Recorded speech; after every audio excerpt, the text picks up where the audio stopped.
Section 3, le troisième pilier, le corps ou la complicité. On arrive au troisième C, celui qui fait passer une relation de fonctionnelle, magique, le corps, ou plus largement, la complicité. On réduit souvent ce pilier à l'intimité physique, mais c'est une vision tellement limitée. Le corps, c'est le langage secret d'une relation. Le problème des relations qui manquent de complicité, c'est qu'elles deviennent ennuyeuses.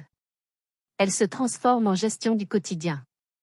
On devient des colocs, des coparents, des associés, mais l'étincelle n'y est plus. On ne rit plus des mêmes blagues débiles. On n'a plus ce regard qui veut dire « je sais exactement ce que tu penses ». La relation devient fade, sans couleur, sans saveur. Ce n'est plus un refuge, c'est une routine. Et rien ne tue l'amour plus sûrement que l'ennui. La solution pour cultiver la complicité, c'est de créer activement un monde qui n'appartient qu'à vous deux. La complicité se nourrit de rituels et d'expériences partagées. Ça peut être la série que vous attendez avec impatience, le café du matin que vous prenez ensemble, la balade du dimanche, votre manière de vous taquiner. Ce sont les blagues que personne d'autre ne pige. C'est ce langage non-verbal qui vous permet de communiquer à travers une pièce remplie de monde. Évidemment, la dimension physique est cruciale. Le contact, sexuel ou non, libère de l'ocytocine, qu'on appelle l'hormone de l'attachement. Se tenir la main, une main dans le dos, un câlin. Ce sont des micro-messages qui disent « Je suis avec toi, je te vois, tu comptes ». C'est le pilier du corps en action. Dernier exemple, 2 couples au resto avec des amis. Le premier couple manque de complicité. Ils interagissent surtout avec les autres. Leurs regards ne se croisent presque jamais. Ils sont polis, distants. Ce sont 2 personnes assises à la même table. Le second couple a une forte complicité. Vous le voyez tout de suite. Un regard échangé par-dessus la table.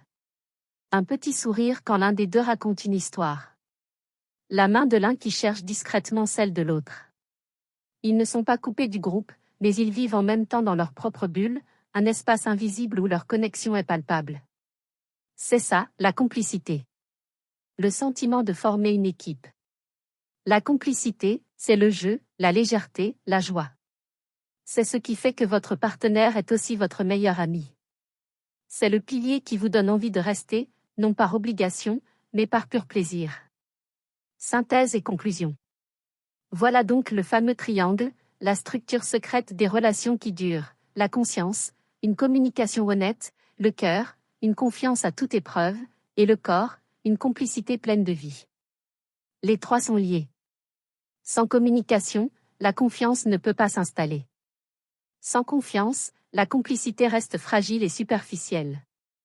Et sans complicité, la relation perd sa joie de vivre. Si un seul de ces piliers vacille, tout l'édifice est menacé. Pensez à vos relations importantes, amoureuses, amicales, familiales. Lequel de ces